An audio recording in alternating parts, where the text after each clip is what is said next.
Israel Iran మధ్య జరుగుతున్న యుద్ధంతో పశ్చిమాసియా రగిలిపోతోంది. అగ్రరాజ్యం అమెరికా రణరంగంలోకి దిగనుందనే సంకేతాలు ఉద్రిక్తతలను మరింత పెంచాయి. ఈ పరిణామాల వేళ ఇరాన్ సుప్రీం లీడర్ అలీ ఖమీనేని అమెరికా ప్రెసిడెంట్ ట్రంప్ హెచ్చరించారు. దీనికి యుద్ధం మొదలైందంటూ ఖమేనీ ఇచ్చిన కౌంటర్ కూడా హాట్ టాపిక్ గా మారింది. ఇప్పుడు దాంతో ఇజ్రాయెల్ తరఫున అమెరికా గనక వార్ జోన్లోకి ఎంటర్ అయితే పరిస్థితులు ఎలా మారబోతున్నాయనేది ఉత్కంఠ రేపుతోంది.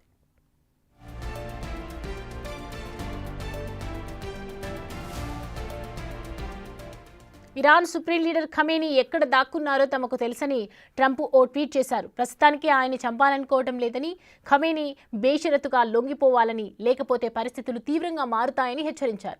ఈ పోస్ట్ చేసిన కొన్ని గంటల తర్వాత ఖమేనీ కూడా ఓ పోస్ట్ చేయడం జరిగింది. నమీ పేరుతో యుద్ధం మొదలైందన్నారు. దాంతో యుద్ధం మరింత తీవ్రమయ్యే పరిస్థితులు కనిపిస్తున్నాయి.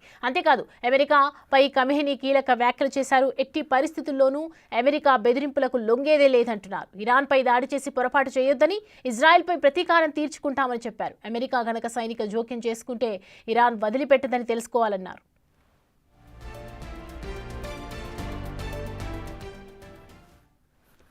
మరోవైపు ఇరాన్ దాడుల నుంచి ఇజ్రాయెల్ని రక్షించేందుకు అమెరికా తన దళాలను మోహరిస్తోంది.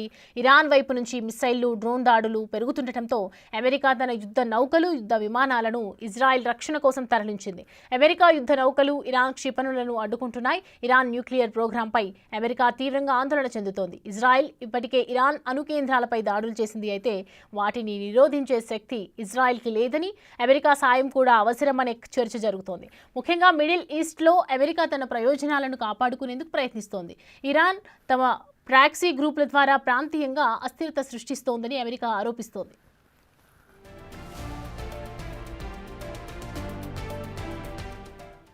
అమెరికాకు మిడిల్ ఈస్ట్లో వేలాది మంది సైనికులు, సైనిక స్థావరాలు ఉన్నాయి. ఇరాన్ దాడుల నుంచి వారిని రక్షించుకోవటం కూడా ఈ బలగాల మోహరింపునకు ఓ కారణంగా కనిపిస్తోంది.